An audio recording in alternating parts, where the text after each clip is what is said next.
Hello students, एक ही video में पूरी पीडी कंप्लीट है, ये मेरी गारंटी है। इसमें 100% कंटेंट कवर है। पूरे पीवाईक्यूज है, असर्शन के रीजंस, असर्शन स्टेटमेंट्स के क्वेश्चंस है, एमसीक्यूज एक्सपेक्टेड जो भी है वो सारे मैंने ऐड किए हैं। एक एक टॉपिक कवर किया गया है, बहुत ही शॉर्ट में शॉर्ट नोट्स है, कीवर्ड्स है।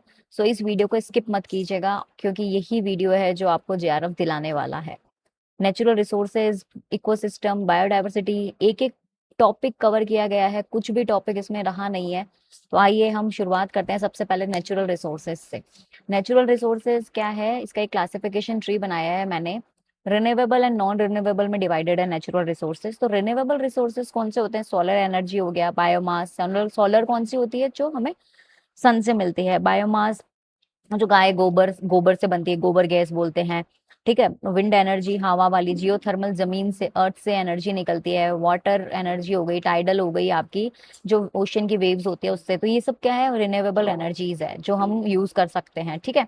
बट नॉन रिन्यूएबल एनर्जी वो होती है जो एक बार यूज हो गई, कंज्यूम हो गई, तो वो वापस रिन्यू नहीं हो सकती है। ठीक है। Coal, petroleum, natural gas, fossil fuels, mineral ores, nuclear.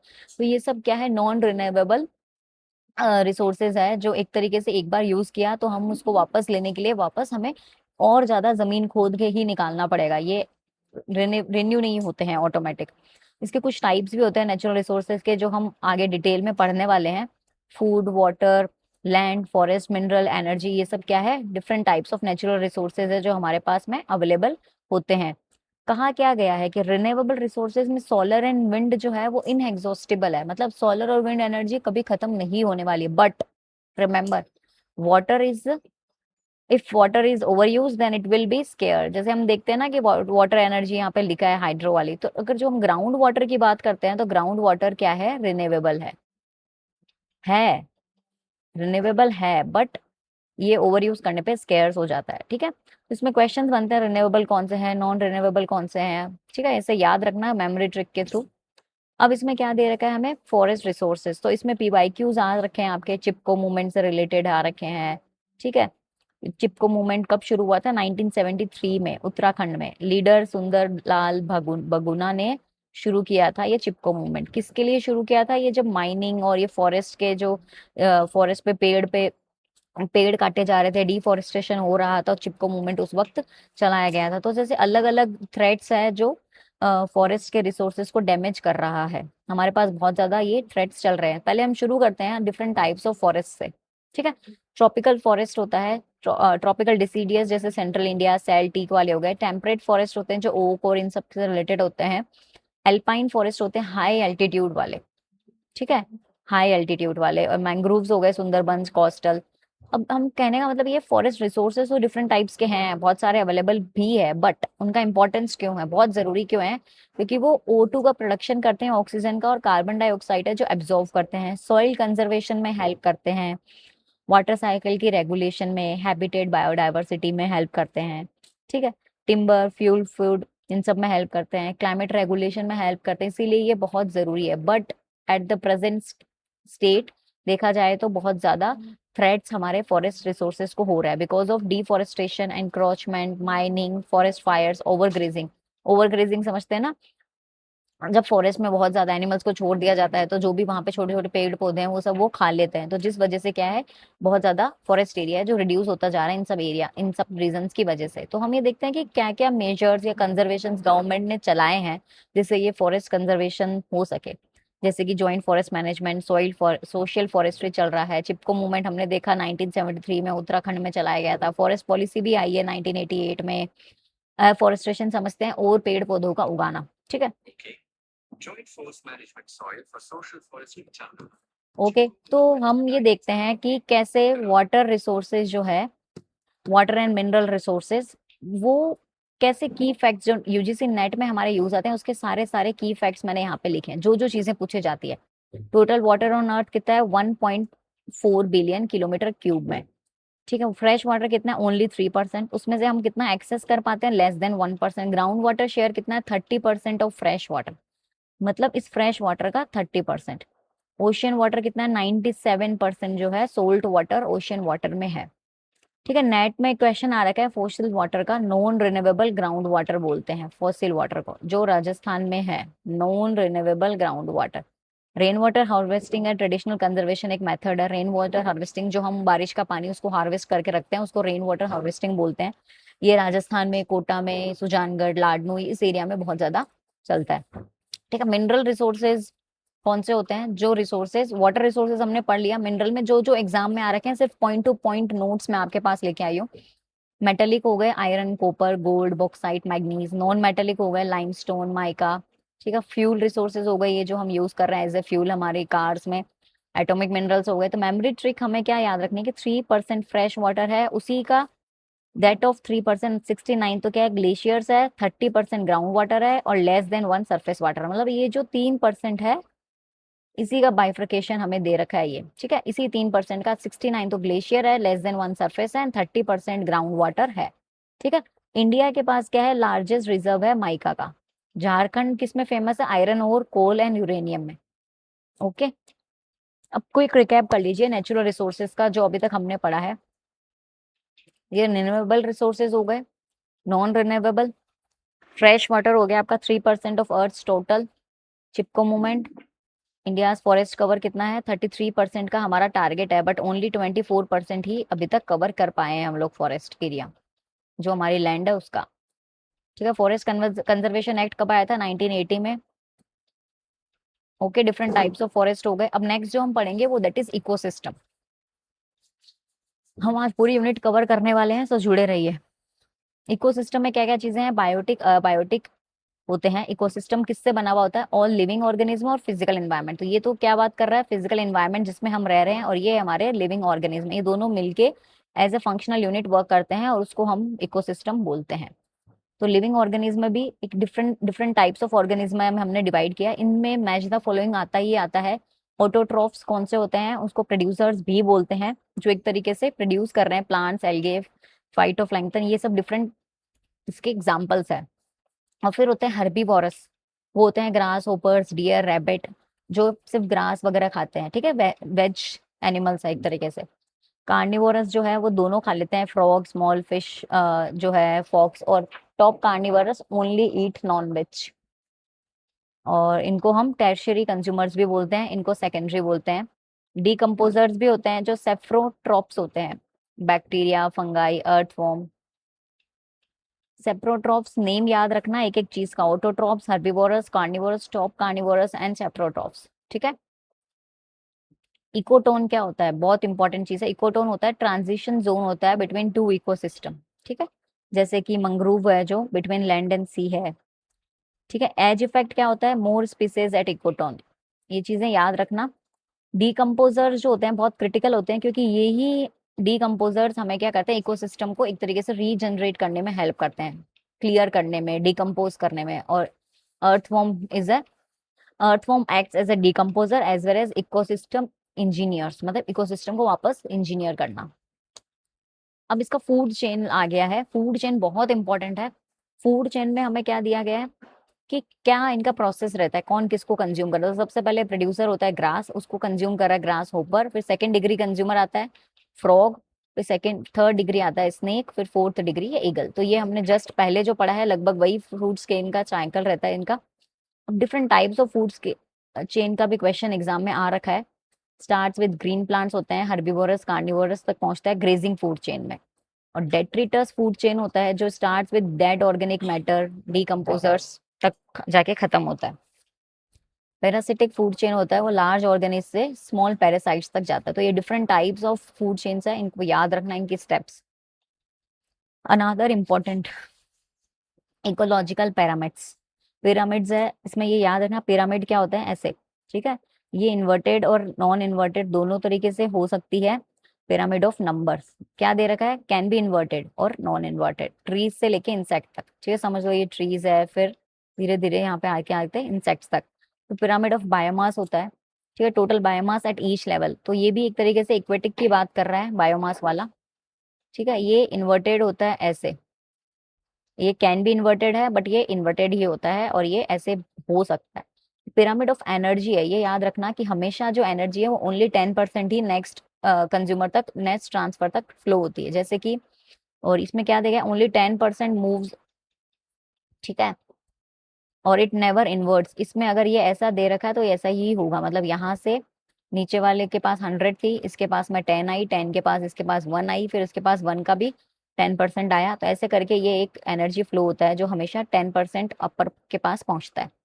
ये 10% जो लो है वो किसने बनाया है? लिंडेमन 1948 में बनाया गया है। LINDEMANN। 10% लो एनर्जी, जो पिरामिड ऑफ एनर्जी का 10% लो है वो उन्होंने बनाया है। ठीक है, याद रखना, मोस्ट आस्क्ड क्वेश्चन है। Pyramid of energy always upright होती है, बाकी सब इन्वर्टेड भी हो सकती है। अब हम जो इम्पोर्टेंट टॉपिक्स हैं वो कवर कर रहे हैं। ठीक है, एक साथ साथ में कार्बन साइकिल, इसका प्रोसेस आता ही आता है, और कार्बन और ऑक्सीजन का प्रोसेस हमेशा कंफ्यूजिंग होता है, ध्यान से सुनना आप लोग। कार्बन साइकिल क्या कहता है? सबसे पहले फोटोसिंथेसिस होती है, फिर रेस्पिरेशन, फिर डिकम्पोजिशन, कंबशन और ओशन एब्जॉर्प्शन। ये इनका 5 स्टेप्स होता है, तब जाके वो कार्बन बनता है। और इनमें ऑक्सीजन में क्या होता है? सबसे पहले फोटोसिंथेसिस रिलीज हो रही है, फिर यूज कर रहे हैं रेस्पिरेशन में, फिर कंबशन हो रहा है, डिकम्पोजिशन हो रहा है, फिर ओजोन लेयर में, स्ट्रेटोस्फेयर में वो पहुंच रही है। तो ये एक ऑक्सीजन, तो इसमें फर्स्ट 2 स्टेप्स है वो तो कार्बन साइकिल के सिमिलर है, बट ये लास्ट वाले 3 है जो थोड़े अलग है। ठीक है, ऊपर नीचे है, इसमें पहले डिकम्पोजिशन हो रहा है, इसमें बाद में हो रहा है। तो ये चीज याद रखना आप लोग। वाटर हाइड्रोलॉजिकल साइकिल में क्या होता है? सबसे पहले हमें पता है, ये तो हमने पढ़ा था हमारे क्लासेस में, साइंस की बुक्स में, कि सबसे पहले ओशियन से वाटर इवेपोरेट होके उड़ता है, प्लांट्स में जाता है, फिर क्लाउड्स की फॉर्म में कंडेंसेट होता है, फिर वो पर्सिपिटेशन की फॉर्म में, रेन और स्नो की फॉर्म में नीचे तक आता है, तो रन ऑफ और इनफिल्ट्रेशन, फिर वो जमीन पे बह जाता है। तो ये एक वाटर साइकिल है। फिर वो वहीं से वापस इवेपोरेट होके ओशियन में जाता है। ठीक है, ये किससे होता है? Driven by solar energy and gravity. ठीक है, वाटर जो है वो सोलर एनर्जी और ग्रेविटी से बनता है। नाइट्रोजन साइकिल है, वो कैसे बनता है? पहले वो एंटू फिक्सेशन से नाइट्रिफिकेशन में आता है, फिर बाय प्लांट्स में एसिमिलेटेड होता है, फिर एमोनिफिकेशन होता है, फिर डेनिट्रिफिकेशन होता है। ठीक है, डेनिट्रिफिकेशन प्रोसेस है, फिर वो लास्ट में जाके वो N2 बनता है। 78% हमेशा एटमोसफेयर में ही रह जाता है, अनयूजेबल डायरेक्टली। ठीक है, डायरेक्टली नाइट्रोजन अनयूजेबल ही रह जाता है एटमोसफेयर में। तो ये चारों ही साइकिल बहुत इंपॉर्टेंट है। एक एक स्टेप्स इसके एक बार पढ़ लो ताकि इनका क्वेश्चन आए तो आप सही करके आओ। अब बायोडायवर्सिटी के बारे में पढ़ रहे हैं हम। बहुत सारे ऐसे हॉटस्पॉट्स हैं इंडिया में जहाँ पे फॉरेस्ट बायोडायवर्सिटीज है। जैसे इनको 3 भागों में 3 नाम देते हैं, अल्फा, बीटा और गामा। बहुत इंपॉर्टेंट चीज है, याद रखना। अल्फा वो होती है जो विद इन अ कम्युनिटी की बात करती है डाइवर्सिटी में। एक कम्युनिटी है, उसके अंदर के जो डिफरेंसेस है उनकी बात कर रही है, तो वो अल्फा बायोडाइवर्सिटी है। जैसे species in a forest patch, एक पैच बना हुआ है, उसी के अंदर डिफरेंट डिफरेंट स्पीसीज है, तो ये विद इन अ पैच की बात कर रहा है। और बीटा जो होती है between habitats, change among altitude gradients, मतलब अलग अलग हैबिटेट्स के बीच में बात की गई है डाइवर्सिटी की। और गामा जो होती है वो पूरे लैंडस्केप में, पूरे बायो में जितने भी ऑल स्पीसीज है उनके बारे में बात करिए, टोटल डाइवर्सिटी। ये बिटवीन की बात करता है, ये विद इन की, और ये टोटल की। याद रखना, इससे क्वेश्चन PYQ में आया हुआ है। अब हम इंपॉर्टेंट बायोडाइवर्सिटी हॉटस्पॉट पढ़ लेते हैं इंडिया में। एक तो वेस्टर्न घाट्स पे है, केरल, कर्नाटका, तमिलनाडु की तरफ। वहां पे किसका है? टाइगर लायन टेल्ड का है। ठीक है, और एक इंडो बर्मा रीजन पे है, आसाम, मेघालय, मणिपुर साइड में, क्लाउडेड लियोपार्ड और हुलूप गिब्बन वहां पे स्पेशली पाए जाते हैं स्पीसीज। एक हिमालयन स्टर्न है जो नॉर्थ ईस्ट इंडिया की तरफ है थोड़ा बहुत, और सिक्किम, भूटान में है, जहाँ पे रेड पांडा, स्नो लेपर्ड ये है। 36 हॉट बायोडाइवर्सिटीज में हमने यहाँ पे कुछ कवर किया है। अब इनका कंजर्वेशन क्या होता है? इसका क्वेश्चन आया हुआ है, इन सिटू और एक्स सिटू, ऑन साइट और ऑफ साइट। इन सिटू कौन से बने हुए हैं? इन सिटू जहाँ पे हम लोग क्या करते हैं, इन स्पीसीज को कंजर्व करके रखते हैं, national park, sanctuaries, biosphere reserve इसके। और इसी का एक और तरीका है कंजर्व करने का, जो एक्स सिटू, मतलब पार्क्स वगैरह नेशनल पार्क और में नहीं, उनको कहीं पर्टिकुलर कुछ जगह रख लिया, जैसे कि जूज में, सीड बैंक्स में, गार्डन्स में, बॉटनिकल गार्डन्स वगैरह होते हैं ना, एक तरीके से जहाँ हम लोग देखने जा रहे हैं, विजिट करने जा रहे हैं, जू में और में जाते हैं ना, तो वो एक्स सिटू हो गया, of site, not on their real place. ठीक है, उनकी रियल प्लेस जहाँ होती है वो उनको ऑन साइट, जिनकी रियल नहीं है बट उनको फिर भी हमने कंजर्व करके रखा है, तो वो एक्स सिटू हो गया। अब मेजर जो थ्रेड्स है बायोडाइवर्सिटी के, वो क्या है? हैबिटेट का डिस्ट्रक्शन हो रहा है, ओवर एक्सप्लॉइट हो रहा है, क्लाइमेट चेंज की वजह से भी स्पीसीज कम हो रहे हैं, और पॉल्यूशन हो रहा है, इन्वेसिव स्पीसीज, मतलब स्पीसीज डैमेज क्यों हो रही है? Because of these 5 major threats. ठीक, याद रखना एक एक चीज। इसका हम क्विक रिकैप कर लेते हैं। हम लोग 2 सेक्शन कवर कर चुके हैं, टोटल 8 सेक्शन है हमारे इस यूनिट में। उसके बाद हम कवर करने वाले हैं एजर्शन स्टेटमेंट वाले, रीजन वाले क्वेश्चंस करेंगे, एमसीक्यूज करेंगे, एक्सपेक्टेड एमसीक्यूज, थोड़े बहुत पीवाईक्यूज मैंने ऐड किए हैं हर स्लाइड पे। तो आप जुड़े रहिए और कोशिश करिए अच्छे से पढ़े और जेआरएफ आप इसके थ्रू क्लियर कर पाए, क्योंकि ये एक दो यूनिट ही होती है जो हमें थोड़ा सा टफ लगती है, बाकी हम अच्छे से कर लेते हैं पेपर 1 में। डीकम्पोज यही आपको बाकी सबसे टॉप 1% बनाएगी पीडीई की यूनिट। ठीक है, ये आपने पढ़ ही लिया। India 4 biodiversity hotspots, Indo Burma, E Himalaya, Sundaland. और इन सीटू क्या होता है वो पढ़ लिया। एक्स सीटू पढ़ लिया। इकोटोन क्या होता है, ट्रांजिशन टोन होता है। एज इफेक्ट, ये इसका क्विक रिकैप है। हर एक का आप चाहें तो स्क्रीनशॉट ले लीजिए, अपने हिसाब से नोट्स बना लीजिए, बट मेक श्योर आप जो मैंने इस पीपीटी में डाला है वो सब पढ़ के जाए, याद करके जाए, कवर करके जाए। अब हम पॉल्यूशन पढ़ लेते हैं, क्योंकि air, water, soil, noise pollution का क्वेश्चन हमेशा आता ही आता है पेपर 1 में।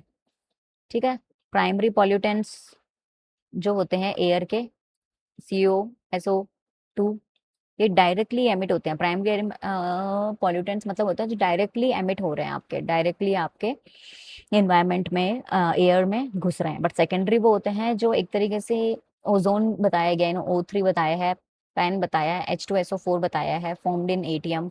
ठीक है, ये एसिड रेन है, ओजोन ग्राउंड लेवल। तो ये सेकेंडरी के थ्रू, मतलब इन ये सब पॉल्यूटेंट्स जो है इनमें घुसते हैं, फिर इनके थ्रू वो आउटपुट होके एक पॉल्यूटेंट बन जाता है। कुछ नेचुरल रिसोर्सेज की वजह से भी पॉल्यूट हो रहा है, डस्ट, स्टोम, पोलन, इन सब की वजह से भी हो रहा है। इनके हेल्थ इफेक्ट्स बहुत ज्यादा है, asthma, lung cancer, cardiovascular disease. ठीक है, एयर पोल्यूशन के। और इनका जो मेजर है वो क्या है, इलेक्ट्रोस्टैटिक परसिपिटेटर या फिर साइक्लोन वगैरह यूज करो जिससे हो जाता है। अब हमने जो इम्पोर्टेंट कंसेप्ट है वाटर का, एक होता है बायोकेमिकल।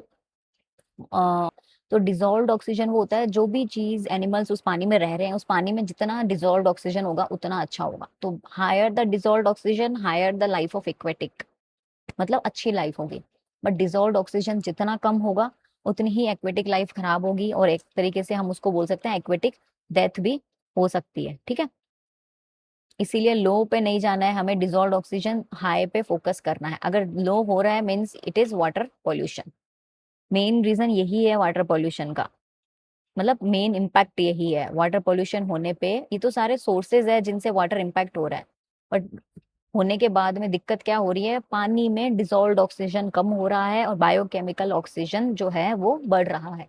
बायोकेमिकल ऑक्सीजन बढ़ रहा है, डिसॉल्व्ड ऑक्सीजन कम हो रहा है। These are inversely related. तो हमें मेजर फोकस करना है। अगर क्वेश्चन आता है 110% इसमें असर्शन रीजन में क्वेश्चन आता है कि बायोकेमिकल ऑक्सीजन हाई है, डिसॉल्व्ड ऑक्सीजन लो है, तो इट इज गुड और बैड, ऐसे आ सकता है। तो हमें ये पता है कि यस इट इज गुड, क्योंकि डिसॉल्व्ड ऑक्सीजन हमें कम चाहिए। कहाँ कहाँ से आ रहा है ये रिसोर्सेज, पॉइंट मतलब एग्जैक्ट हमें पता है कहाँ से आ रहा है। Sewage treatment, industries, oil spills. Non point में क्या होता है, एग्रीकल्चर रन ऑफ, मतलब कि एग्जैक्ट कोई पॉइंट नहीं है, बट हाँ बहता हुआ वो एक तरीके से पानी में जाके सब कुछ मिक्स होके एक तरीके से पानी में जा रहा है, तो पॉल्यूटेड कर रहा है। और कुछ बायोलॉजिकल पॉल्यूटेंट्स भी होते हैं, कुछ केमिकल भी होते हैं। ठीक है, तो ये सब चीजें मिलके वाटर को पॉल्यूट कर रही है, जिसकी वजह से वाटर का डिसॉल्व्ड ऑक्सीजन कम हो रहा है। बट हमें क्या करना है, डिसॉल्व्ड ऑक्सीजन मेंटेन करना है, क्योंकि एक्वेटिक लाइफ को नुकसान हो रहा है।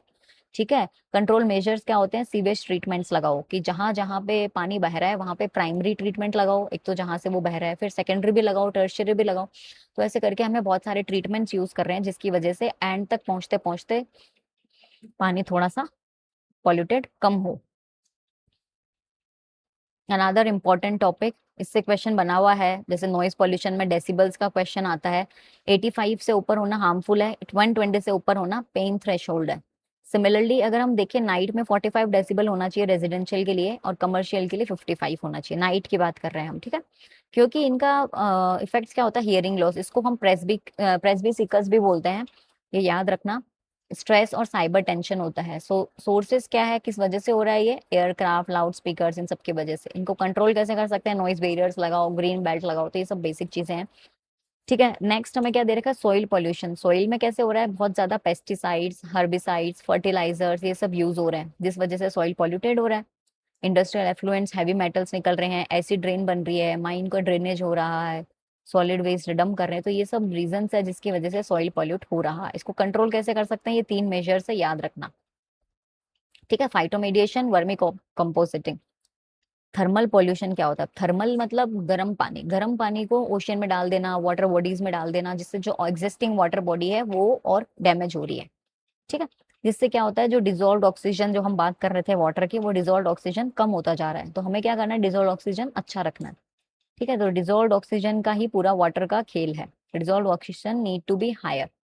अगर लो हो रहा है तो हमें उस पे बैरियर्स लगाने पड़ेंगे, क्योंकि ये एक्वेटिक लाइफ को अफेक्ट कर रहा है। थर्मल शॉक लगता है, गर्म पानी डालते हैं एक साथ, तो ऑब्वियसली बहुत सारे जीव जो पानी में है वो मरेंगे। तो ये चीज हमें ध्यान रखनी है। और ये इन थर्मल पावर प्लांट्स और फैक्ट्रीज इन सब से ये एग्जिस्ट आता है।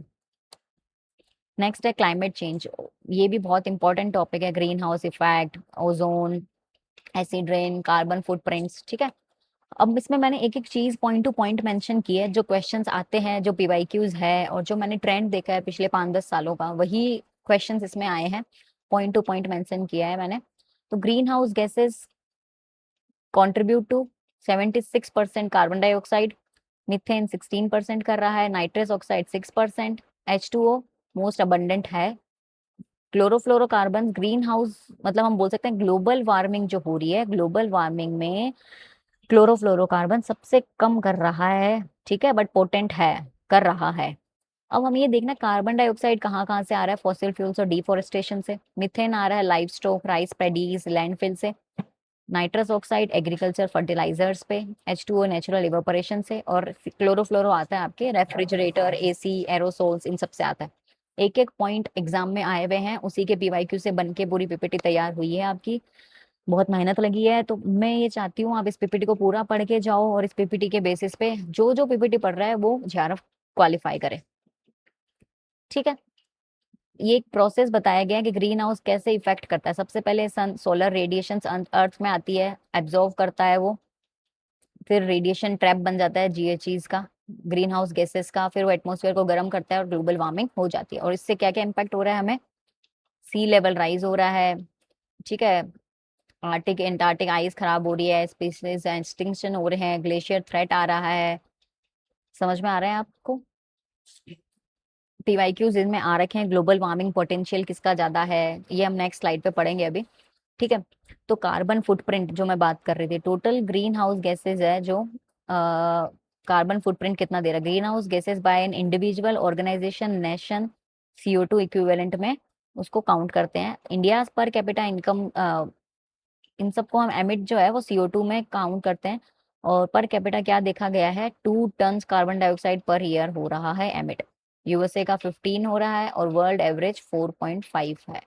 समझ में आया आपको। 15 मतलब पर कैपिटा, मतलब उन्होंने इंडिविजुअल का निकाला है। हर इंडिविजुअल के अगर डिवाइड करके कर दिया जाए CO2 एमिशन, तो USA का पर कैपिटा तो ज्यादा है, बट ओवरऑल USA का कम है, क्योंकि हमारी कंट्री में जनता ज्यादा है। अब हम देखते हैं ओजोन लेयर डिप्लीट कैसे हो रहा है। ओजोन लेयर को डिप्लीट होने से पहले हमारे पास एक प्रोटेक्शन लेयर रहती है, स्ट्रेटोस्फेयर। वो प्रोटेक्ट करती है ओजोन लेयर को डिप्लीशन से, बट वो डिप्लीशन हो रही है बिकॉज वो जो लेयर थी अच्छी वाली गुड लेयर, ओजोन स्ट्रेटोस्फेयर जो लेयर थी, उसमें हार्मफुल UV रेज है जो अंदर से निकलने लग गई है, क्योंकि उसमें एक होल हो गया है। होल कहाँ हुआ है, एंटार्क्टिका में, ठीक है। और जिस वजह से क्या है, UV रेज है जो हमारे पे अब नेगेटिव इम्पैक्ट डाल रही है, ओजोन लेयर डिप्लीट हो रहा है। और रीजंस क्या हो गए, क्लोरोफ्लोरोकार्बन्स, मेन रीजन इसका CFCs है। स्किन कैंसर हो रहा है, कैटरेक्ट हो रहा है, DNA डैमेज हो रहा है, इम्यून का सप्रेशन हो रहा है, ठीक है। ये सब चीजें याद रखना। और इसी क्लोरोफ्लोरोकार्बन को मेंटेन करने के लिए मॉन्ट्रियल प्रोटोकॉल आया था 1987 में, जिसने CFCs का पूरा कंप्लीट बैन कर दिया था। एक एक चीज याद रखना, इन्हीं में से पीवाईक्यूज आए हुए हैं, इन्हीं में से क्वेश्चन आने वाला है। एसिड रेन कैसे बनती है, H2SO4 और HNO3 से मिलके। H2SO4 सल्फ्रिक एसिड और नाइट्रिक एसिड, इन दोनों को मिलके एसिड रेन बन रही है, ठीक है। नॉर्मल रेन 5.6 की होती है, बट अगर वो 5.6 से कम है उसका pH, तो वो उसको हम एसिड रेन बोलते हैं। ये हमारे फॉरेस्ट, बिल्डिंग्स, इन सबको इन्फेक्ट कर रही है। जैसे ताजमहल है, वो इसी एसिड रेन की वजह से ही डैमेज हुआ है, कलर उसका खराब हो गया है। और इसमें बताया गया है कि एक मथुरा में रिफाइनरी बिल्डिंग थी, रिफाइनरी कंपनी थी, उसके ही SO2 से बहुत ज्यादा एमिट हो रहा था, जिससे उसको मार्बल कैंसर बोल दिया, ताजमहल को डैमेज होने के कारण। ठीक है, हम कैसे रिड्यूस कर सकते हैं कार्बन फुटप्रिंट? रिन्यूएबल्स यूज करो, public transport, energy efficiency, reduce meat consumption, plant trees. हम लोग क्या देख रहे थे अभी, कार्बन फुटप्रिंट सबसे ज्यादा कहाँ है वो नहीं पता, पर इंडिया का पर कैपिटा कितना है, 2 टन्स, और यूएसए का 15, एवरेज कितना है 4.5। ये चीजें याद रखना है यहाँ पे।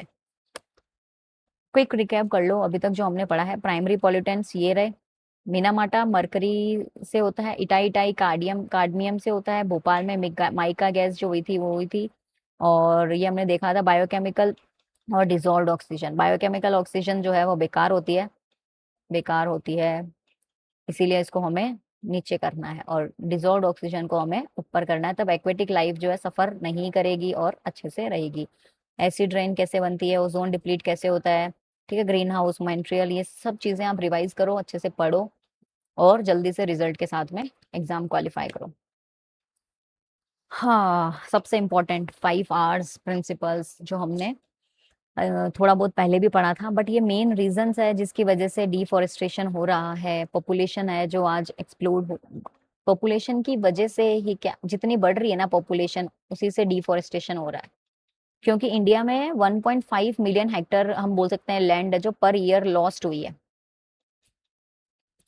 अमेजोन जो फॉरेस्ट था वो क्या, एक लंग्स ऑफ अर्थ है, पूरे धरती में इतना बड़ा फॉरेस्ट कहीं नहीं है, अमेजोन फॉरेस्ट ही है जिसकी वजह से आज हम फ्रेश एयर थोड़ी बहुत जो ले रहे हैं वो ले पा रहे हैं।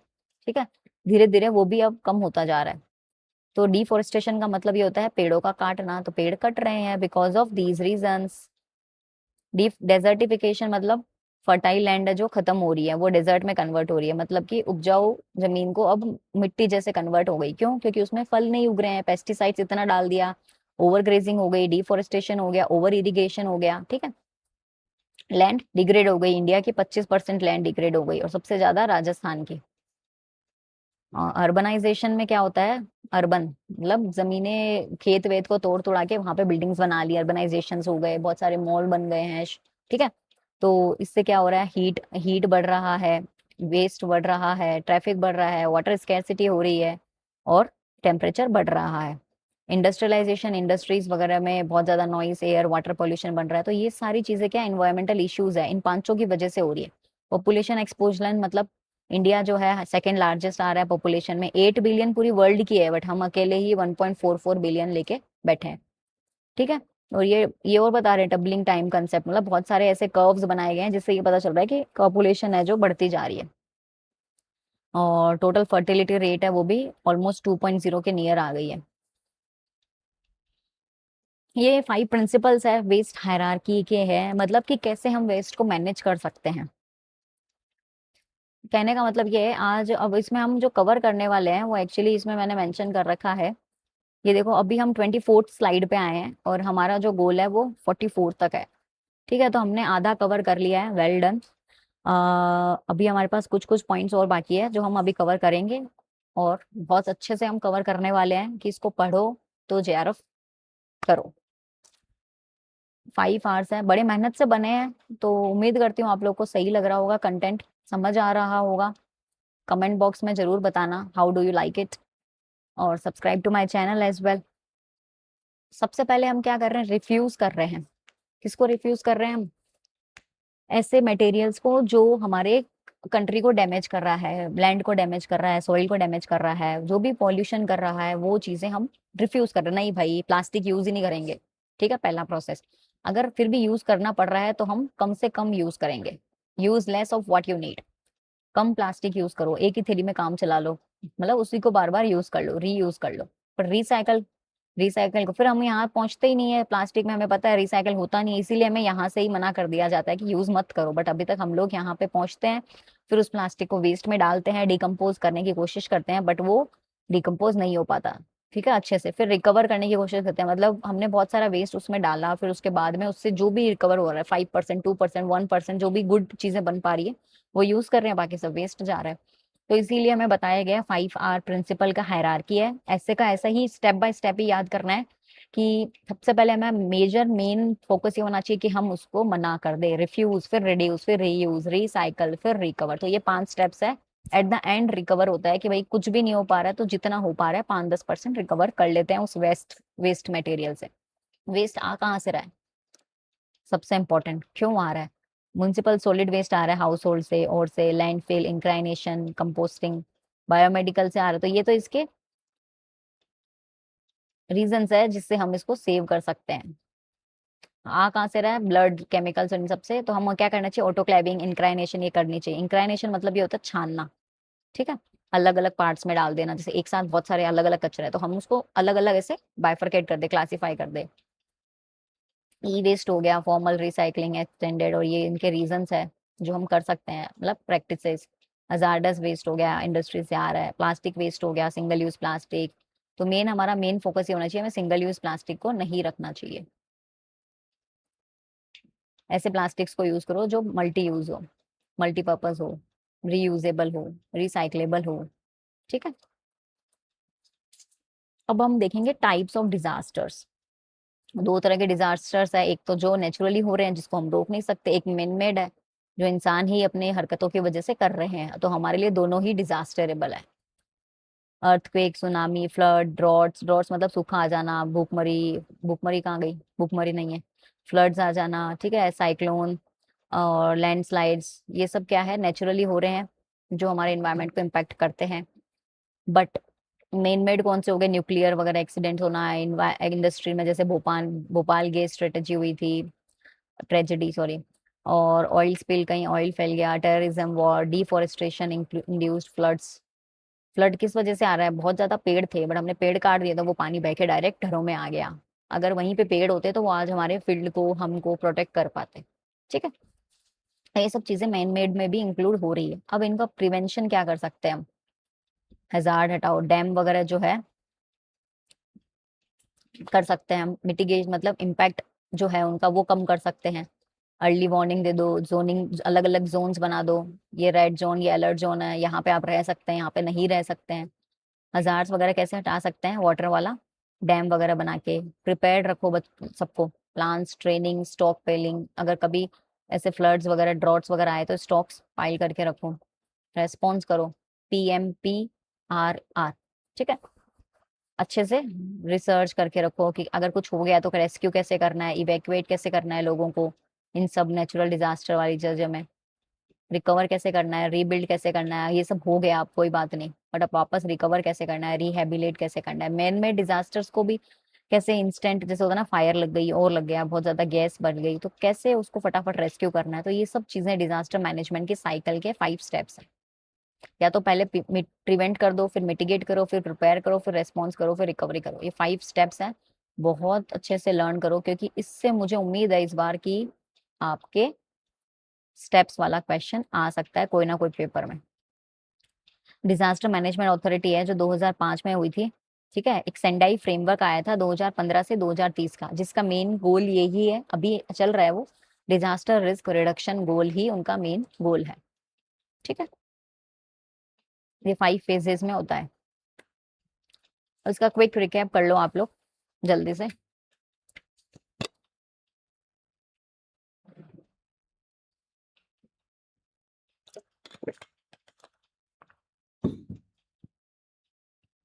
सो we are back. Environmental acts and policy जो जो हम अब पढ़ने वाले हैं, फटाफट लाइन से ये देखो एक साथ लेके आई हूँ मैं। बहुत अच्छे से डिजाइन किया गया है, लाइन वाइज है। 1972 में WPA, water prevention and control pollution act आ गया, ठीक है। फॉरेस्ट कंजर्वेशन एक्ट है, air prevention and control act 1981 में है, 1986 में एनवायरमेंट। एक एक लाइन से याद करो, WPA, ये भी WPA है, बट ये WPA के बाद इसमें prevention and control pollution act है, फिर FCA है, फिर APA है, EPA है, EIA है, NGT, इन्वायरमेंट, ये ग्रीन ट्रिब्यूनल एक्ट है, ठीक है। इनका ये दे रखा है यहाँ पे कि किसका क्या क्या यूज है। ये 1 to 6 स्पीसीज जो होते हैं उनके प्रोटेक्शन के लिए की गई थी। प्रोजेक्ट टाइगर आया था, हंटिंग वगैरह प्रोहिबिट कर दी गई थी। और इसमें क्या किया गया था, इन्होंने जो स्पीसीज थे वो उनके लिए CPCP और SPCP एस्टेब्लिश किए, 2 नॉर्म्स, ठीक है, और वाटर क्वालिटी का स्टैंडर्ड मेंटेन किया। फॉरेस्ट कंजर्वेशन में कि कोई भी forest land for non forest purpose के लिए यूज नहीं करेगा। समझ में आया? नॉन फॉरेस्ट पर्पस के लिए फॉरेस्ट लैंड का यूज नहीं होगा। डाइवर्जन मना कर दिया 1980 में। एक एक चीज याद रखना किसका क्या एक्चुअली मीनिंग था, क्यों आया था वो एक्ट। अब एनवायरमेंट प्रोटेक्शन क्यों आया था? अम्ब्रेला एक्ट में आया था। स्टैंडर्ड दिए गए थे कि कितना एमिशन और डिस्चार्जेस हो सकते हैं। भोपाल से इंस्पायर होके ये आया था। क्वेश्चन आता है कि किससे इंस्पायर होके ईपीए आया, एनवायरमेंट प्रोटेक्शन एक्ट आया, तो आप डायरेक्टली बता सकते हैं भोपाल ट्रेजेडी जो हुई थी उससे आया था 1986 में। एक एक पॉइंट इसी में से क्वेश्चन बन के आएगा।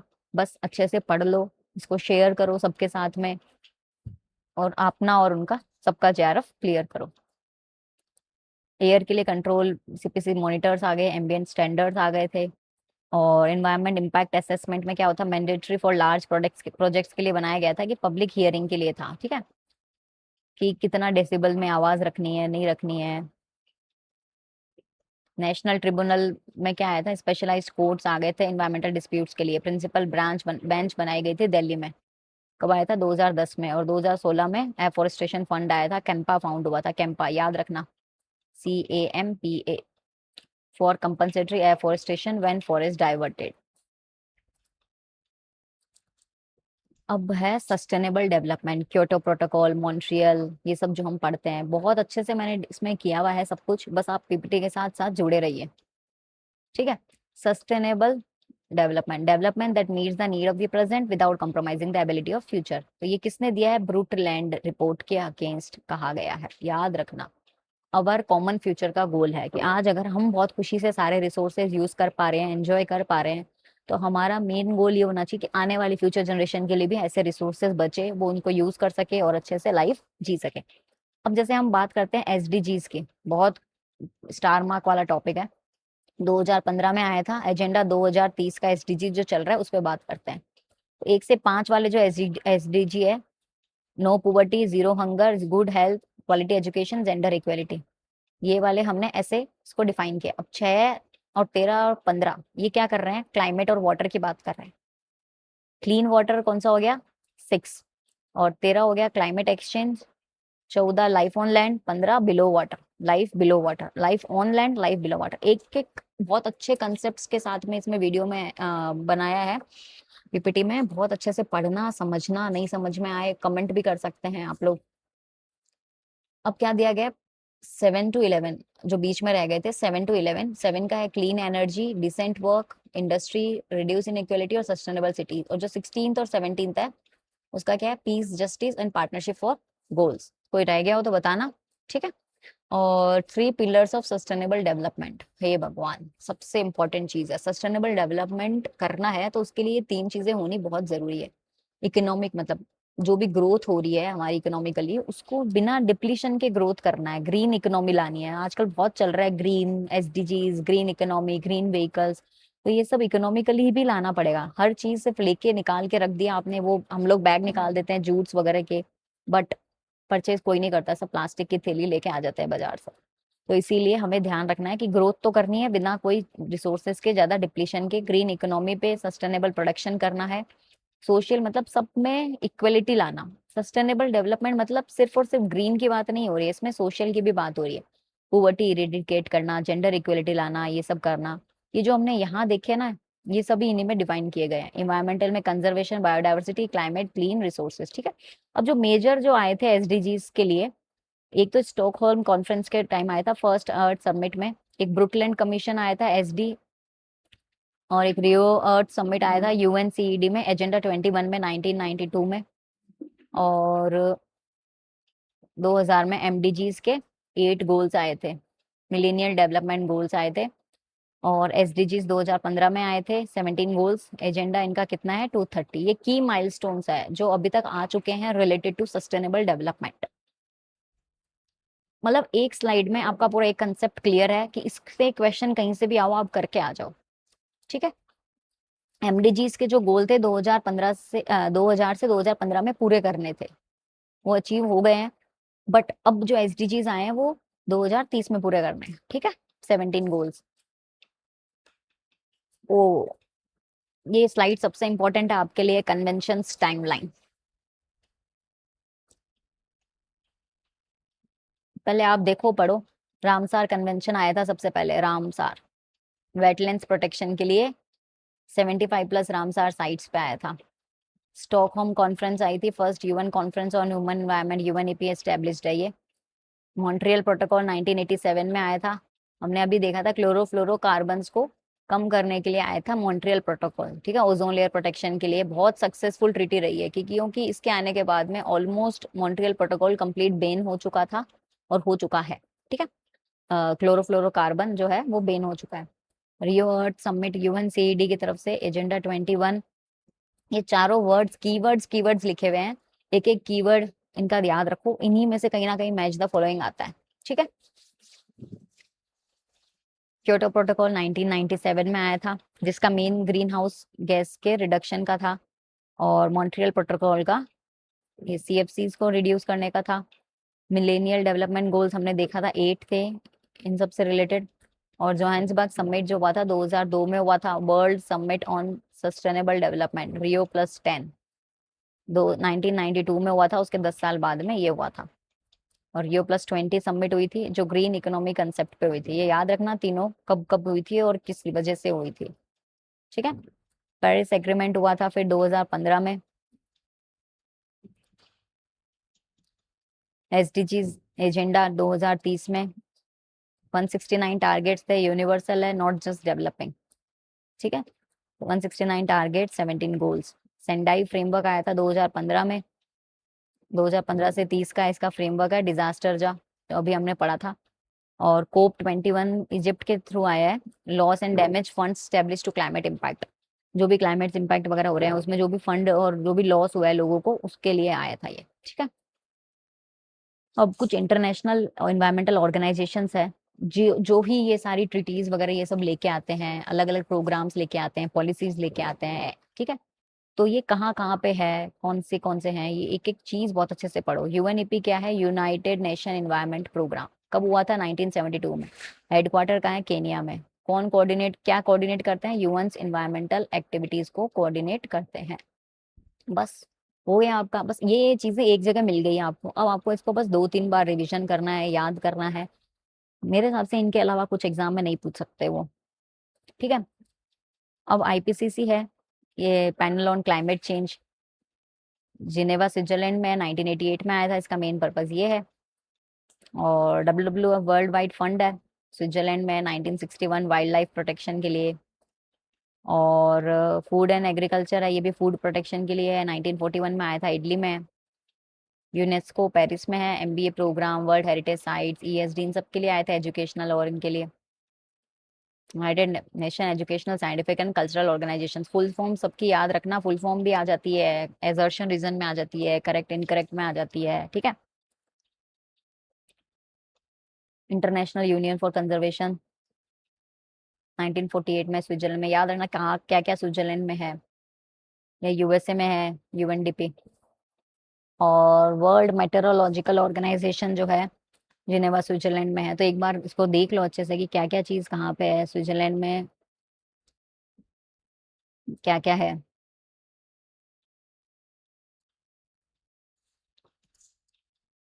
आईपीसीसी को एक अवार्डेड नोबेल प्राइज भी मिला था 2007 में, ठीक है। आईपीसीसी क्लाइमेट चेंज के टाइम पे, क्योंकि 2007 में इन्होंने बहुत अच्छा सक्सेसफुल अचीवमेंट किए थे। नेशनल कंजर्वेशन प्रोग्राम्स बहुत इंपॉर्टेंट प्रोग्राम्स है इसमें, सिर्फ जो एग्जाम में आ रखे हैं, ठीक है। PYQ आ रखा है, प्रोजेक्ट टाइगर 1973 में, प्रोजेक्ट एलिफेंट 1992 में, first tiger reserve Jim Corbett है, इंडिया हैज 18 बायोस्फीयर रिजर्व्स, याद रखना, रामसार साइट 75+ इंडिया में है। जो जो आ रखे हैं PYQs, उन्हीं में से ये मेन मेन कंसेप्ट यहाँ पे ऐड किए गए हैं, ठीक है। प्रोजेक्ट टाइगर कहाँ पे था, जिम कॉर्बेट नेशनल पार्क के लिए 53 रिजर्व्स बनाए गए हैं। टाइगर पॉपुलेशन इतनी है 2022 के अकॉर्डिंग। और authority national tiger conservation authority है। और वाइल्ड लाइफ प्रोटेक्शन एक्ट 1972 के शेड्यूल 1 के अकॉर्डिंग आया था ये, कि हाईएस्ट प्रोटेक्शन हो पाई है प्रोजेक्ट टाइगर में। प्रोजेक्ट एलिफेंट में एलिफेंट्स को सेव करो, ये भी वाइल्ड लाइफ प्रोटेक्शन एक्ट में ही था। और 27,000+ एलिफेंट्स इंडिया में हैं अभी भी। 16 एलिफेंट्स बियरिंग स्टेट्स है। नंबर ऑफ एलिफेंट रिजर्व्स कितने हैं? 33। क्योंकि इसमें ईयर पूछा गया है पीवाईक्यूज में, तो हम सोच रहे हैं कि कहीं इनमें से क्वेश्चन आ सकता है, तो इसीलिए हम इसको भी कवर कर रहे हैं। नेशनल पार्क्स कितने हैं? टोटल 106 है। ह्यूमन एक्टिविटीज नहीं है उसमें, ठीक है। और वाइल्ड लाइफ सेंचुरीज 567 है, इसमें सम ह्यूमन एक्टिविटीज परमिटेड है। ये कुछ प्रोटेक्टेड एरिया नेटवर्क्स है जहाँ पे हम ऐसे ओपनली नहीं दे सकते, ये गवर्नमेंट के हाथ में है। इसमें ह्यूमन एक्टिविटीज बिल्कुल मनाही है, इसमें थोड़ी बहुत परमिटेड है। इसमें क्या है? कोर प्लस बफर इसमें थोड़ी बहुत अलाउड है। बायोस्फीयर रिजर्व्स है, यूनेस्को प्रोग्राम में है। रामसार साइट्स है, वेटलैंड्स है, इम्पोर्टेंट है वेटलैंड्स, जो हमें हमारे कंजर्वेशन में बहुत हेल्प करती है। ठीक है, इसका क्विक रिकैप है, जल्दी से पढ़ लो, रिवाइज कर लो, क्योंकि आगे अभी क्विज आने वाली है, वन लाइनर्स आने वाले हैं। वन लाइनर समझ लें, एजर्शन रीजंस आने वाले हैं, कुछ ऐसी लाइनर्स है जो एज इट इज आपको याद रखनी है। इसमें कवर कर लो आप लोग ये जब तक, कब कब कौन सा एक्ट आया है।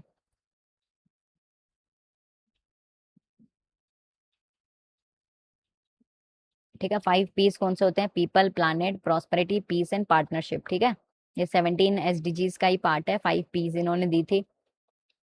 और पेरिस वाला जो था ऑल कंट्रीज के लिए था, क्योटो जो था एनेक्स के लिए था, और मॉन्ट्रियल प्रोटोकॉल जो था सीएफसी के लिए था, याद रखना। और ये पढ़ लिया हमने। ठीक है, टाइगर रिजर्व्स है, टोटल 63167 टाइगर्स है। नेशनल पार्क इतने हैं। अब आ गया है हमारा top PYQs, one liners, rapid revision. तो अभी हम जेआरएफ रेडी बनते हैं with one liners and PYQs. Final revision है, जुड़े रहिए वीडियो के अंत तक, क्योंकि ये आपके लिए इम्पोर्टेंट है। ठीक है, अब जो जो लाइंस दे रखी है वो हमें याद होनी चाहिए। जैसे 10% एनर्जी लो है, जो किसने दिया था? लिंडेमन 1948 में, जो एनर्जी ट्रांसफर करता है बिटवीन ट्रॉफिक लेवल्स। ठीक है, जो हमने अलग अलग ट्रॉफिकल लेवल्स पढ़े थे हमने। ठीक है, first degree, second degree consumers पढ़े थे, ये सब जो पढ़े थे हमने, तो इसमें बताया गया है कि जो एनर्जी लेवल ट्रांसफर होता है, लेवल्स ऑफ एनर्जी का एक पिरामिड था। तो ये बताया गया कि 10-10% यहाँ से यहाँ पे 10% पहुंचता है, फिर इसका 10% यहाँ पहुंचता है, फिर इसका 10% ऊपर पहुंचता है। तो ये कभी भी इन्वर्टेड नहीं होता, इसका एक ही पिरामिड होता है, इसी फॉर्म में होता है। ठीक है, ये किसने दिया था? लिंडमन ने। और जो ब्रुकलिन रिपोर्ट है 1987 में आई थी, उन्होंने क्या बोला था? अवर common future defined sustainable development. ठीक है, एक एक चीज याद रखना। यूएनएपी जो था वो 1972 स्टॉकहोल्म कॉन्फ्रेंस की तरफ स्टेब्लिश हुआ था, और केनिया में हुआ था, नायरोबी केनिया में। ओजोन लेयर जो है हमने देखा था, स्ट्रेटोस्फेयर है, वो 15 to 35 किलोमीटर के एल्टीट्यूड पे है यहाँ से। तो वो उसको ओजोन लेयर जो है वो डिप्लीट हो रही है। स्ट्रेटोस्फेयर है जो अच्छी लेयर है, वो उसको डिपेक्ट प्रोटेक्ट करता है, ठीक है, यूवी रेज से। मॉन्ट्रियल प्रोटोकॉल 1987 में आया था सीएफसीज को हटाने के लिए, क्लोरोफ्लोरोकार्बन को। ये मोस्ट सक्सेसफुल एनवायरमेंट ट्रीटी रही है अभी तक की। मिनामाटा डिजीज जो है वो मरकरी पॉइजनिंग है, जापान 1956 में आई थी। इटाई इटाई डिजीज है जो कार्डियम पॉइजनिंग है, जापान में आई थी।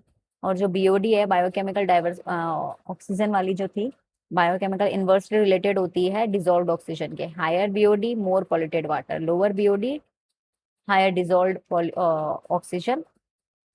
यूट्रोफिकेशन प्रोसेस, हाँ ये एक टर्म है, याद रखना। यूट्रोफिकेशन मतलब excess nutrients, eutrophication is not good. ठीक है, यूट्रोफिकेशन मतलब होता है excess nutrients, algae bloom, ozone depletion. Eutrophication is a negative process. Chipko movement 1973 में आया था उत्तराखंड में। सुंदरलाल बहुगुणा थे उनका मेन लीडर थे वो इस चिपको मूवमेंट के, उन्होंने फॉरेस्ट को बचाने के लिए किया था।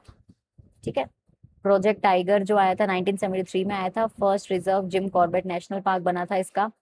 और India fresh water less than 1% है, ऑल वाटर अवेलेबल जितना भी है उससे यूज करने के लिए।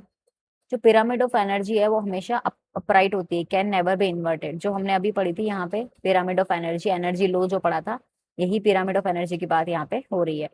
इकोटोन क्या होता है? इकोटोन बात करता है आपके ट्रांजिशन टोन की बिटवीन टू इकोसिस्टम। जब भी दो इकोसिस्टम होते हैं उनके बीच का जो ट्रांजिशन होता है, उसके एज को इको एज और इकोटोन ये सब टर्म्स यूज होती है। रामसार कन्वेंशन जो है 1971 में आया था वेटलैंड्स के लिए, 70+ साइट्स इन्होंने बनाई थी।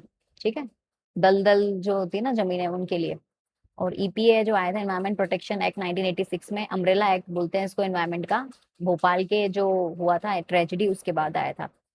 भोपाल गैस ट्रेजेडी 1984 में हुई थी मिथाइल आइसोनेट की वजह से, और यूनियन कार्बाइड हुआ था। और India has 4 global biodiversity hotspot है, ठीक है, आउट ऑफ 36 ग्लोबली। याद रखना 3 हमने अभी आगे पढ़ी थी, ठीक है। वेस्टर्न घाट्स जो होते हैं, वेस्टर्न घाट्स और श्रीलंका में वो एक है। और हिप्पो जो बोला गया है ना, हिप्पो ये क्या है, किस कारण से पॉल्यूशन बढ़ रहा है, over exploitation, habitat loss, invasive species, ठीक है, ये सब चीजें इसमें लिखी गई है। एसिड रेन क्या बोलता है, जब भी एसिड रेन को कब बोलेंगे हम, जब पीएच 5.6 से कम हो जाता है पानी का, तब हम उसको क्या बोलते हैं, एसिड रेन। SO2 और H2SO4 जो होता है वो मेन कोज होता है एसिड रेन का। मार्बल कैंसर जो है एसिड रेन की वजह से ही डैमेज हुआ था मथुरा रिफाइनरी में। ओजोन होल जो हो रहा है वो लार्जेस्ट है अंटार्कटिका में, स्प्रिंग के टाइम पे रहता है, और स्प्रिंग का सीजन आता है तब लार्जेस्ट रहता है, ये याद रखना, अंटार्कटिका में। और 1 क्लोराइन एटम डिस्ट्रॉय क्या करता है, 1 लाख ओजोन मॉलिक्यूल्स को, ठीक है। अब नेक्स्ट क्या दे रखा है हमें नाइट्रोजन के बारे में, कि 78% of atmosphere but not directly usable by plants.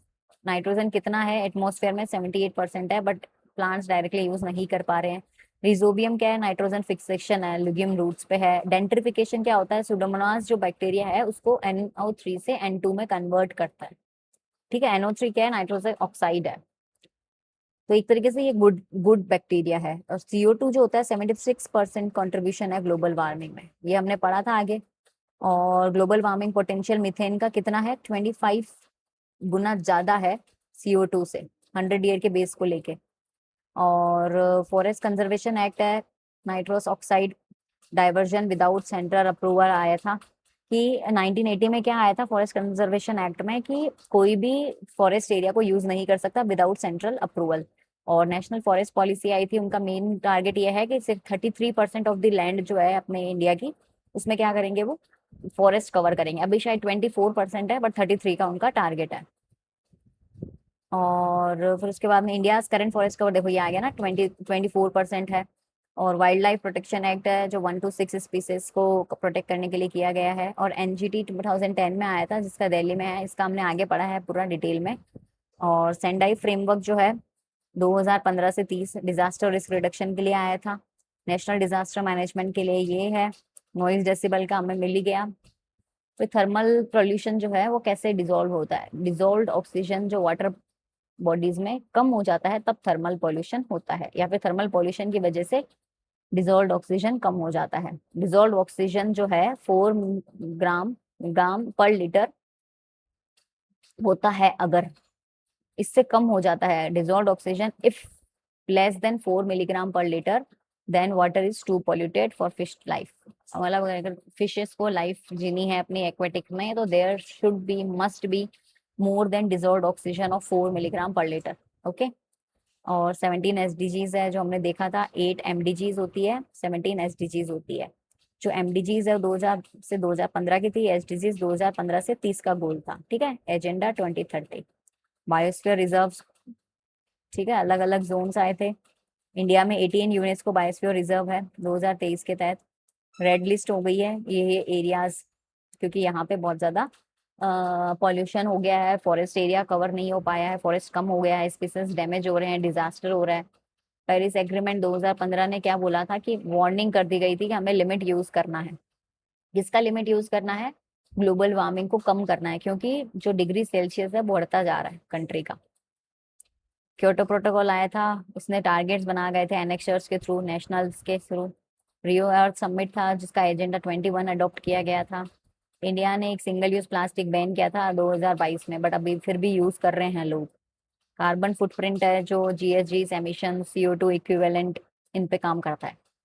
अब सबसे इम्पोर्टेंट जो चीज है वो हम बात करेंगे स्टेटमेंट्स की, ठीक है। हम अब बात करने वाले हैं स्टेटमेंट्स के बारे में। अलग अलग स्टेटमेंट्स है, एक एक स्टेटमेंट हम कवर करेंगे। स्टेटमेंट क्या बोला है, वर्ल्ड लाइफ प्रोटेक्शन एक्ट जो है 1972 में आया था, to protect wildlife from hunting. Wildlife protection act है जो 1972 में आया था। क्या ये सही है क्या, ये सही है। रॉन्ग कब होता है? जब WPA को लोग 1982 में सोच लेते हैं, बट ये एक्चुअल में 1972 में ही आया था। ठीक है, करेक्ट स्टेटमेंट है। हम अभी क्या कर रहे हैं, कुछ स्टेटमेंट वाले क्वेश्चंस कर रहे हैं। ठीक है, pyramid of biomass is always upright, तो ये रॉन्ग है, क्योंकि हमने क्या देखा था, पिरामिड ऑफ एनर्जी जो होता है वो ऑलवेज अपराइट होता है, इट कैन बी इन्वर्टेड। ठीक है, तो इट कैन बी इन्वर्टेड आ गया, एक्वेटिक इकोसिस्टम की बात करता है, तो only pyramid of energy is always upright. तो याद रखना, एक एक चीज है, मैच द फॉलोइंग में भी आ सकता है, असर्शन रीजन में आता है मेनली। ठीक है, अब स्टेटमेंट नेक्स्ट क्या दे रखा है, Montreal protocol deals with climate change. Montreal protocol किसके लिए आया था, याद करो। मॉन्ट्रियल प्रोटोकॉल क्लोरोफ्लोरोकार्बन को प्रोटेक्ट करने के लिए आया था। ठीक है, क्लोरोफ्लोरोकार्बन कम करना है, तो मेन इसका गोल था ओजोन लेयर डिप्लीशन से बचाने का। ठीक है, और क्लाइमेट चेंज वाला जो था वो क्योटो प्रोटोकॉल था। ठीक है, याद रखना, वेरी फ्रिक्वेंटली कंफ्यूज्ड ऑप्शंस आते हैं इसमें। क्योटो प्रोटोकॉल क्लाइमेट के लिए था, मॉन्ट्रियल COC इसके लिए था। नेक्स्ट हमें दे रखा है, SDGs were adopted in 2000 as part of no, it was adopted in 2015। और एजेंडा 21 पार्ट था क्या इसका, एजेंडा 21 रियो डी समिट का था। ठीक है, एजेंडा 21 1992 में आया था, याद है ना आप लोगों को, 1992 में जो आया था एजेंडा 21, उसके तहत कैसे SSD बना लेंगे। अब स्टेटमेंट क्या देखा, in situ conservation means conservation outside, no. In situ मतलब होता है इनसाइड, और एक्स सिटू होता है आउटसाइड। ठीक है, एक एक स्टेटमेंट बहुत इजी है, अगर हमने जैसे अगर आपने पहले की पूरी वीडियो कवर की है ना, तो आप इजीली इनको कवर कर पाएंगे।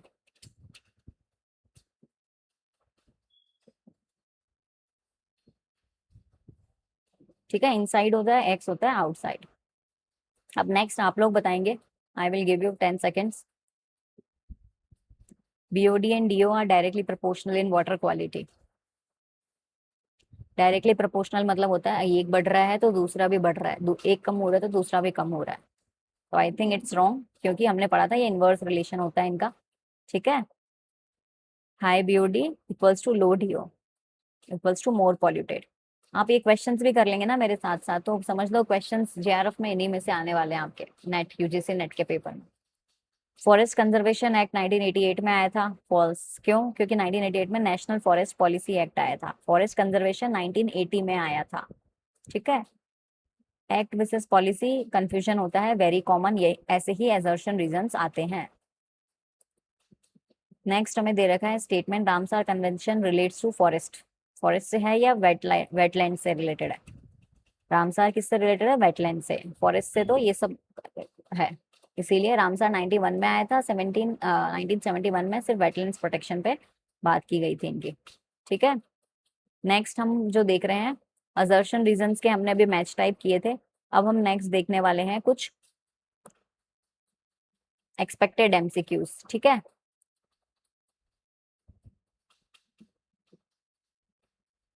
Okay. Which of the following ecological pyramid is always upright? Similar question है,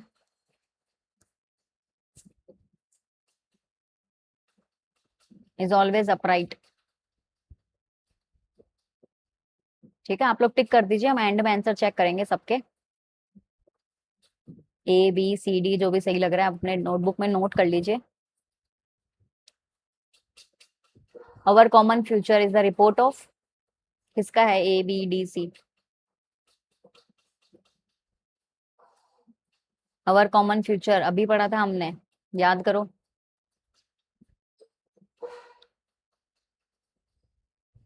द फर्स्ट टाइगर रिजर्व कहाँ पे है? अभी पढ़ा था हमने, जिम कॉर्बेट में है, कहाँ पे है?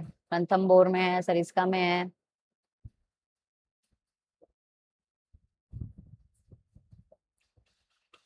द मिनामाटा डिजीज क्या होता है मिनामाटा का?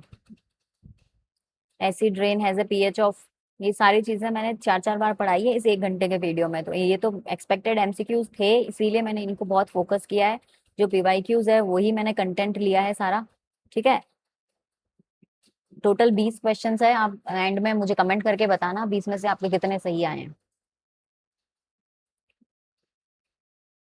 Biodiversity hotspot concept was given by, किसने दिया था ये बायोडायवर्सिटी वाला हॉटस्पॉट वाला? याद करो। 10% लो ऑफ एनर्जी वाला किसने दिया था? अभी पढ़ा था हमने जस्ट वन लाइनर में इसको। Which of the following is an ex situ conservation? इन चारों में से एक्स सिटू कौन सा है? कोशिश करो, ऑड वन आउट भी देख सकते हैं आप इसमें।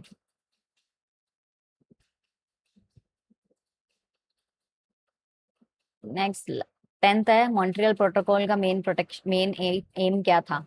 10 क्वेश्चन के फटाफट आंसर कीजिए, आपको मैं 1 मिनट दे रही हूँ, फिर हम इसके आंसर्स चेक करेंगे।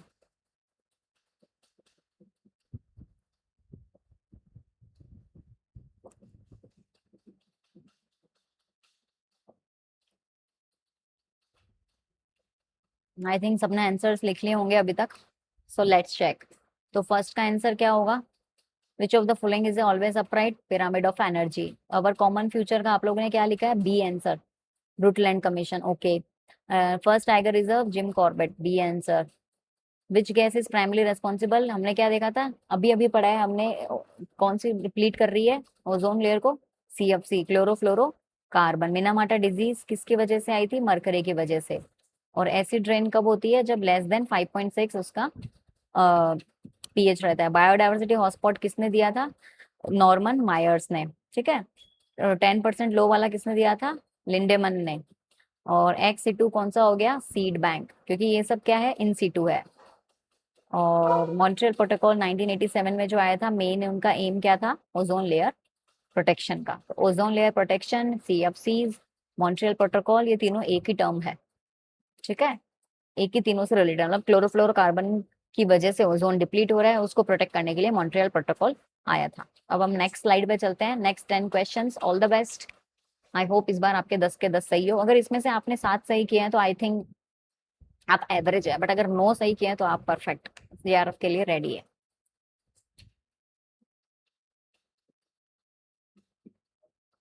अभी हम मैच द फॉलोइंग और भी करेंगे, ठीक है, जुड़े रहिए। Which of which act is called the umbrella act? अभी अभी जस्ट पढ़ा है, याद करना और टिक करना। ABDC, WPA 1972, FCA 1980, EPA 1986 या NGT 2010? याद करो। ओके, नेक्स्ट 12th क्वेश्चन है। रामसार कन्वेंशन जो है किसकी प्रोटेक्शन के लिए बात कर रहा था? अभी अभी जस्ट पढ़ा है हमने वन लाइनर में। देखो, अगर वन लाइनर याद कर लिए, इस वीडियो के पुराने जो PPTs के जो मैंने नोट्स दिए हैं वो लर्न कर लिए, तो मेरे हिसाब से PD में आपको कोई कंफ्यूजन नहीं रहेगा। सबसे टफ लगती है क्योंकि हमें ये बहुत अजीब लगती है, कंसेप्चुअल इसमें कुछ नहीं है, ज्यादातर थ्योरेटिकल है, और ये सब कंसेप्ट हमने अभी तक पढ़े नहीं है, तो इसीलिए हमको नया लगता है। बट आई जस्ट होप अब आपके कंसेप्ट क्लियर हुए होंगे। If you like it, please do comment and subscribe to my channel. The number of sustainable development goals कितने हैं? बहुत इजी क्वेश्चन है। Which nutrient causes eutrophication in water bodies? Eutrophication किससे होता है? कौन से न्यूट्रिएंट से? कार्बन से होता है, कैल्शियम, नाइट्रोजन एंड फॉस्फोरस, या फिर सल्फर? किससे होता है यूट्रोफिकेशन? अभी अभी पढ़ा है ये भी हमने, थोड़ा सा याद करो। ठीक है, नेक्स्ट हमें दे रखा है India forest cover is approximately. अभी कितना है इसका? अभी कितना है और फ्यूचर गोल कितना है, मुझे दोनों बताना। National disaster management authority was established in, कब हुई थी एस्टेब्लिश? 2001, 2005, 2010 या 2015? देखो, मैं इसको स्लो स्लो नहीं चलाना चाहती हूँ, मैं चाहती हूँ ज्यादा से ज्यादा कंसेप्ट आप तक आए। अदरवाइज मैं एक एक क्वेश्चन एक एक स्लाइड पे लेके आती, आराम से 2-2 मिनट तक एक एक पढ़ाती। तो मेरा गोल ये नहीं है कि मैं अपना वॉचिंग टाइम बढ़ाऊं या फिर अपने व्यूअर्स को टाइम वेस्ट करूँ ना। मेरा गोल है आपका JRF, बस। सिंगल यूज प्लास्टिक और बैंड इन इंडिया फ्रॉम, कब से बैन हुआ था? अभी जस्ट पढ़ा था हमने, याद करो। जैन 2020, जैन 2022, जुलाई 2022, जैन 2023। IPCC जो है नोबेल पीस अवार्ड आया था, इसका हमने अभी नेट PYQ में पढ़ा था नीचे। ईयर याद करो, टिक करो जल्दी से, ABCD।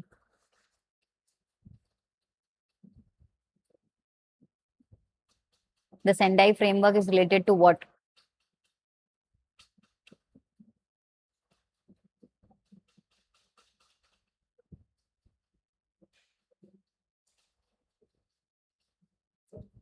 आई होप अभी तक आपने लिख लिए होंगे आंसर्स, वरना एक बार और ट्राई कीजिए सारे आंसर्स कवर करने के लिए। आपको मैं 2 मिनट दे रही हूँ, फटाफट आंसर्स लिखिए। आई जस्ट होप इसमें आपके 8 क्वेश्चन सही हो जाए। अगर आप 8 भी कर रहे हैं तो आई जस्ट एग्री कि हाँ, आपने पहले का जो हमने पढ़ा है वो कवर किया है। वैसे तो इसमें 10 to 10 सारे हमने पूरे कवर किए हैं, बट मुझे जहाँ डाउट लग रहा है आप लोगों में, मुझे लग रहा है आप लोग ये वाला क्वेश्चन शायद ना कर पाए। बाकी सब तो एज इट इज बहुत इजी है। पेरिस एग्रीमेंट की जो एम्स थी लिमिट ग्लोबल वार्मिंग की, वो कितनी थी? चलो हम आंसर्स देखते हैं। पोज कर लीजिए अगर आपका नहीं हुआ है तो। हम आंसर शुरू करते हैं। अम्ब्रेला एक्ट जो था वो ईपीए के आया था, ठीक है, 1986 में। और रामसार कन्वेंशन जो था वेटलैंड्स के प्रोटेक्शन के लिए था। और नंबर ऑफ सस्टेनेबल गोल्स कितने हैं? 17 है। और मेन न्यूट्रिएंट जो यूट्रोफिकेशन आता है वो कौन सा है? नाइट्रोजन एंड फॉस्फोरस है। और फॉरेस्ट कवर कितना है? अभी 24 है। गोल कितना है हमारा? 33% का गोल है। और एनडीएमए जो है वो स्टेब्लिश कब हुआ था? 2005 में हुआ था। ग्लोबल वार्मिंग की लिमिट कितनी कर दी? 1.5 टू सी डिग्री सेल्सियस। और सिंगल यूज प्लास्टिक कब बैन हुई थी? जुलाई 2026 में। IPCC was awarded the Nobel prize कब हुआ था? आईपीसीसी का नोबेल प्राइज अवार्ड कब हुआ था? 2007 में। सेंडाई फ्रेमवर्क जो है is related to what? Sendai framework अभी पढ़ा है हमने, डिजास्टर रिस्क रिडक्शन के लिए है। सेंडाई फ्रेमवर्क जो है डिजास्टर रिस्क रिडक्शन के लिए बनाया गया है। तो इसमें से अगर आपके 8 भी सही हैं तो आप राइट ट्रैक पे हैं। आपने जो पढ़ा है अभी तक वो बहुत अच्छे से कवर किया है, बट मैं उम्मीद करती हूँ 10 में से 10 आप सही करें और जेआरएफ क्रैक करें। अब हम नेक्स्ट जो पढ़ने वाले हैं मैच द फॉलोइंग है इसमें, ठीक है।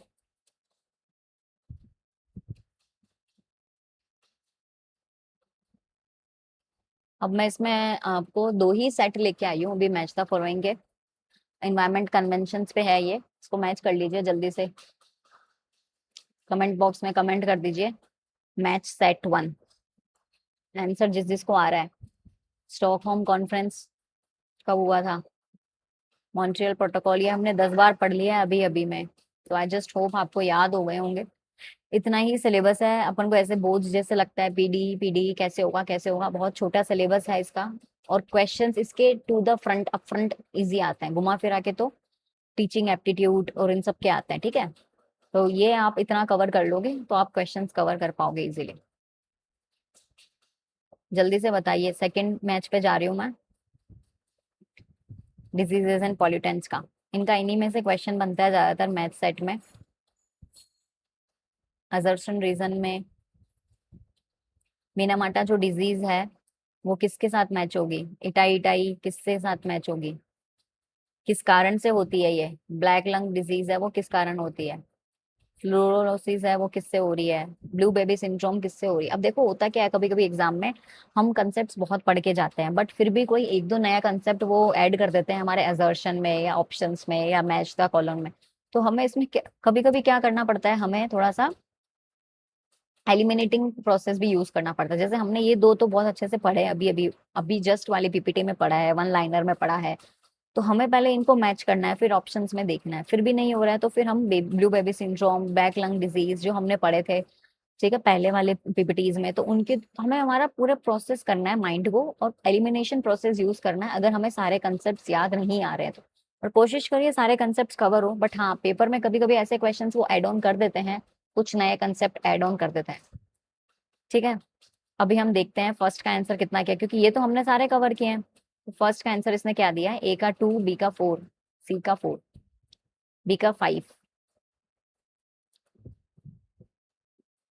ठीक है।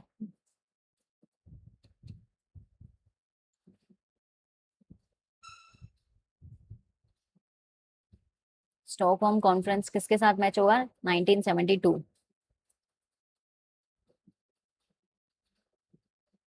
और मॉन्ट्रियल प्रोटोकॉल जो है 1987। रियो अर्थ समिट है जो, रियो अर्थ समिट 1992। रियो डी जेनेरियो भी बोलते हैं हम। क्योटो प्रोटोकॉल अभी जस्ट पढ़ा था हमने, क्लाइमेट चेंज के लिए होता है, 1997। और पेरिस एग्रीमेंट जो है वो बाद में आया था 2015, ठीक है, याद रहेगा। और मिनामाटा जो डिजीज है वो मरकरी से होती है। और इटाई इटाई जो है वो भी हमने पढ़ी थी अभी, वो कैडमियम से होती है। और ब्लैक लंग जो डिजीज है, लंग्स को काला कर देती है, ठीक है, वो एयर पोल्यूशन की वजह से ही होती है मेजरली। तो कोशिश करो इसमें एयर पोल्यूशन का क्या हो सकता है, तो एयर पोल्यूशन इसमें डस्ट हो सकता है, कोल का डस्ट अगर गले में घुस रहा है, तो ऐसे करके हम थोड़ा सा दिमाग लगा सकते हैं। फ्लूरोसिस जो है वो फ्लोराइड की वजह से हो रहा है ऑब्वियसली, और ब्लू बेबीज जो सिंड्रोम है वो नाइट्रेट्स की वजह से हो रहा है। तो ऐसे हम थोड़ा सा अजम्पशन भी लगा सकते हैं, थोड़ा एलिमिनेशन का गेम भी खेल सकते हैं, क्योंकि यूजीसी नेट एग्जैक्ट दिया हुआ क्वेश्चन कभी रिपीट करेगा, लेकिन उसमें नया कंसेप्ट ऐड करेगा। ठीक है, अब लास्ट हम पहुंच गए हैं हमारे कुछ एक्सपेक्टेड पीडी टॉपिक्स में, जिसमें से एक एक क्वेश्चन उठ के आने के चांसेस है। ठीक है, कुछ नंबर्स से रिलेटेड आ सकता है। 36 ग्लोबल हॉटस्पॉट है, 4 इंडिया हॉटस्पॉट है, 53 टाइगर रिजर्व्स है, 78% नाइट्रोजन एयर में है, और 24% इंडिया फॉरेस्ट कवर कर चुका है, 3% फ्रेश वाटर लेकर, 10% एनर्जी लो है, जो हमने अभी पढ़ा था पिरामिड वाला। और ये 2005 में आया, 1980, ये ईयर्स तो याद कर ही लेना। तो ये की नंबर्स है, इससे क्वेश्चन बनेगा। की ट्रीटीज कौन सी है, मॉन्ट्रियल क्लोरोफ्लोरोकार्बन के लिए है, Kyoto global house green house gases के लिए है, पेरिस जो है वो 1.5 डिग्री सेल्सियस कम करने के लिए है, रियो जनवरी जो आया था एजेंडा 21 सीबीडी के आया था। ठीक है, रामसार वेटलैंड्स के लिए आया था, स्टॉकहोम फर्स्ट अर्थ समिट है, यूएनईपी एस्टेब्लिश्ड है, सेंडाई जो है वो किसके लिए था, अभी हमने देखा था क्या बोलते हैं, डी डेजर्ट, नो डेजर्ट नहीं, हम्म,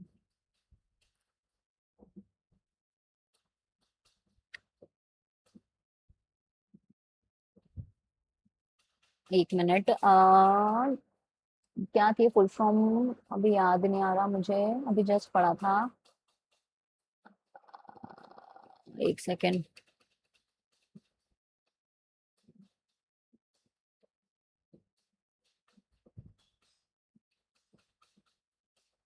ठीक है, आप लोग कमेंट बॉक्स में भेजना,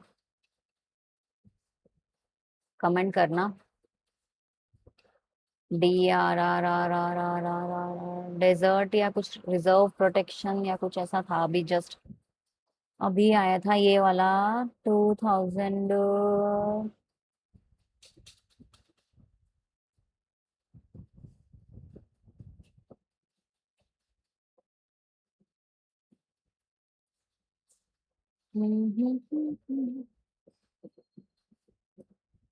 दिमाग से निकल गया है मेरे।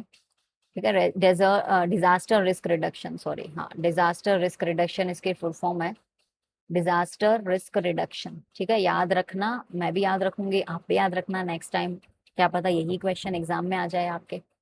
ठीक है, डिजास्टर रिस्क रिडक्शन जो था सेंडाई 2015 में उसके तहत आया था। कॉमन कंफ्यूजन्स क्या होते हैं, WPA 1972 है, 1982 नहीं है, FCA 1980 है, 1988 नहीं है, क्योंकि ये फॉरेस्ट प्रोटेक्शन के लिए है, पॉलिसी जो थी वो 1988 है, तो ये इनमें कंफ्यूजन मत होना। कंजर्वेशन एक्ट था ये, मॉन्ट्रियल ओजोन के लिए है, क्योटो क्लाइमेट के लिए है, Paris climate plus all Nations के लिए है। बस ये तीन डिफरेंस याद रखो, रट लो एकदम, क्योंकि यही कंफ्यूजन करते हैं। और MDGs 8 होते हैं, SDGs ये तो इजी है। और ऑलवेज अपराइट क्या होता है, पिरामिड ऑफ एनर्जी। और BOD बढ़ रहा है तो DO कम होना चाहिए, इन्वर्सली रिलेटेड होता है हमेशा। और इन सिटू नेशनल होते हैं, और ये एक्स सिटू होते हैं। नाइट्रोजन साइकिल फिक्सेशन इनकी वजह से होते हैं, नाइट्रिफिकेशन, और ये प्रोसेस हो गया ammonification, denitrification, NO2 back to air, ये पूरी नाइट्रोजन साइकिल दे दी इन्होंने। ठीक है, अब कंजर्वेशन क्या दे रखा है, 1973 में आया था, जिम कॉर्बेट फर्स्ट कंजर्वेशन है, इतने टोटल टाइगर्स है। Okay, okay, now you can comment live, और इसके स्कोर्स भी आप कमेंट कर सकते हैं अपने। Which pyramid is never inverted, Montreal protocol bans which substance, Montreal protocol ने ओजोन डिप्लीट को बैन किया है। हिप्पो हमने पढ़ा था, इन पांचों की फुल फॉर्म को बोला गया है। SD डेफिनेशन क्या दी गई थी, 1987 ब्रुकलैंड में बोली गई थी, अवर कॉमन फ्यूचर, ये याद रखना। अम्ब्रेला वाला EPA एनवायरमेंट प्रोटेक्शन एक्ट में आया था। प्रोजेक्ट टाइगर लॉन्च हुआ था 1973 में। आर इन्वर्सली रिलेटेड है, SDGs ये है। ठीक है, so with this we have come to the end of unit 9, people development and environment. तो ऐसे ही यूनिट्स और ऐसे ही कंसेप्ट के लिए आप सब्सक्राइब कीजिए, एंड मेरी प्लेलिस्ट पे जाके सारे वीडियोस देख लीजिए, पेपर 1 के and paper 2 management and commerce के। All the best, happy learning.